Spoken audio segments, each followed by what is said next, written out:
Bon, pour la vidéo, il me fallait une seconde caméra. J'avais le choix entre le Fujifilm X-H2S ou le Sony A6700, parce que le Sony A6700, il est très bon en low light, et l'autofocus, c'est un truc de malade. Le truc, c'est que en occasion, le Fujifilm X-H2 vaut 1500 €, et le Sony A6700, 1500 € aussi, en occasion. Donc les deux sont à 1500 €. Avec le Sony, tu ne peux pas avoir de ProRes en interne, donc si tu veux faire du ProRes, tu es obligé de rajouter, on va dire, entre 300 et 400 € pour un Atomos Ninja 5 pour pouvoir faire du ProRes. Donc, quand on réfléchit bien, le Fujifilm X-H2, tu as du ProRes en interne, pour le même prix que la 6700 qui ne peut pas faire de ProRes. Il est excellent en photo, du 40 millions de pixels, et si tu as déjà testé Fujifilm avec les simulations de film, c'est un super atout. Donc tu peux faire de la vidéo et de la photo en mode professionnel.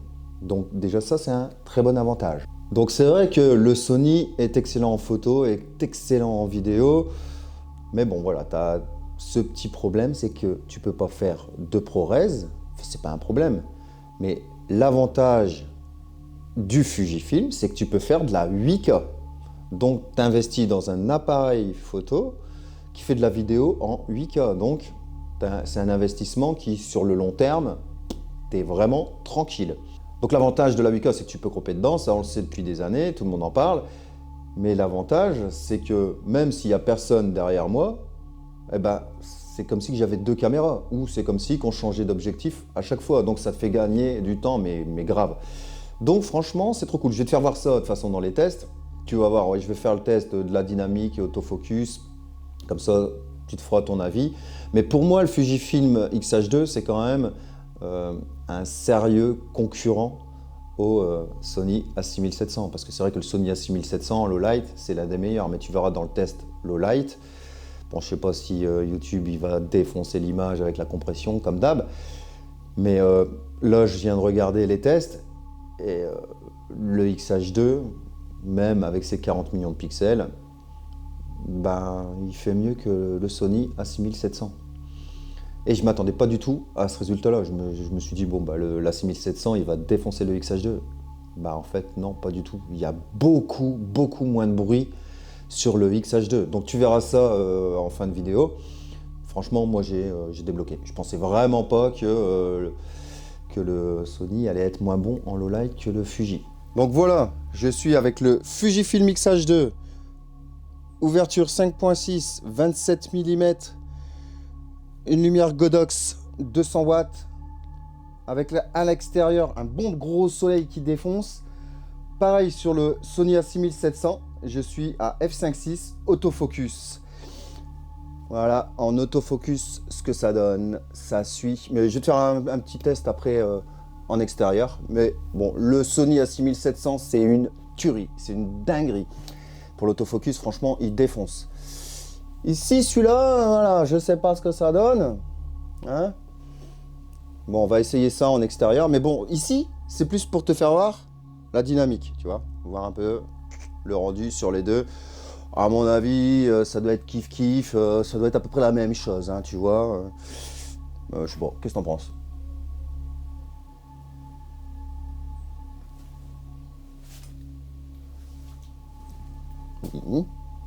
Hey, hoi, hoi, hoi, hoi. Ah.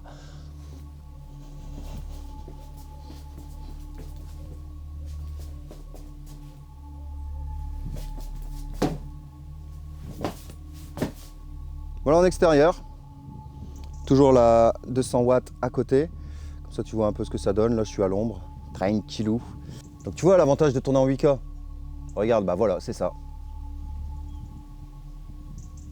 Où tu vois la 8K, tu vois, tu tournes un plan comme ça, tranquille, et hop, tu croppes dans l'image comme tu veux.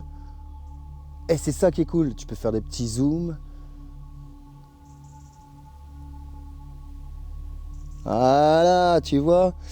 Je sais, tu vas me dire, on peut tourner en 4K et zoomer dans l'image et après upscale avec avec DaVinci par exemple. Mais le truc, c'est que tu rajoutes de la netteté artificielle. Donc vaut mieux avoir de la 8K que de la netteté artificielle, non? Tu crois pas? Qu'est-ce que t'en penses? Et l'avantage du Sony A6700, c'est l'autofocus. Là, j'ai pas de problème. Bon, sur le Fujifilm X-H2, c'est le 27 mm 1.2 Viltrox. Alors que sur le Sony, c'est un Sony 35 mm 1.8. Donc bon, c'est normal.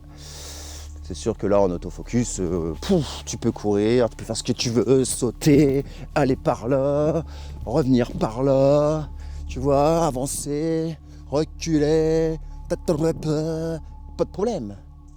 Mais le X-H2, il a l'air de bien s'en sortir quand même. Hein. Même si ça sera jamais du même acabit que la 6700 qui a des meilleurs autofocus. Un autofocus de ouf. Ah. Ah. Ah. Voilà. Voilà. T'en penses quoi? Bon, là, je t'ai mis à 3200 ISO. Je suis toujours en autofocus. Donc, c'est sûr que là, c'est très faible luminosité. Donc, l'autofocus, c'est un petit peu compliqué pour lui. Mais ouais, sur les deux, il a l'air de suivre. Ouais, ça suit bien. Donc, je vais pas commencer à te faire 2000 ISO, 3000 ISO, 4000 ISO, 5000 ISO. Là, tu vois, à 3200 ISO. Comme ça, après, je vais passer à 6400 ISO. Donc, voilà. Maintenant, là, je suis à 6400 ISO. Ah, c'est marrant parce que sur le Sony, c'est beaucoup moins lumineux. Bizarre. Donc ben voilà, là je suis à 12800 ISO. Ouais, je sais pas, tu vois, toujours en autofocus. Ouais, sur les deux ils suivent. Hein. Le Viltrox ça a l'air d'être pas mal. Ouais.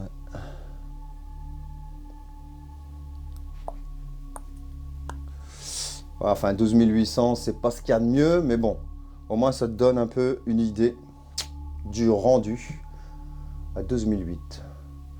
Bon, sur la 6700, tu peux monter à 32 000 ISO. Mais bon. Là, on s'en fout un peu. Je veux juste voir la différence entre les deux. Surtout qu'à côté, c'est un APS-C.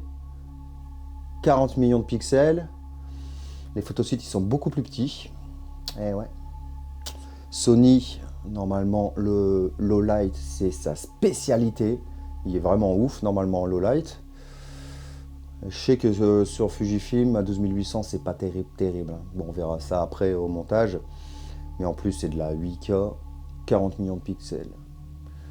Et là, 4K, 26 millions de pixels. Donc on a quand même une différence entre les deux boîtiers. Mais je te rappelle que les deux boîtiers sont au même tarif. Tu as quand même beaucoup plus d'avantages avec le Fujifilm. Hein, entre le ProRes et la 8K, la 6K. Ouais.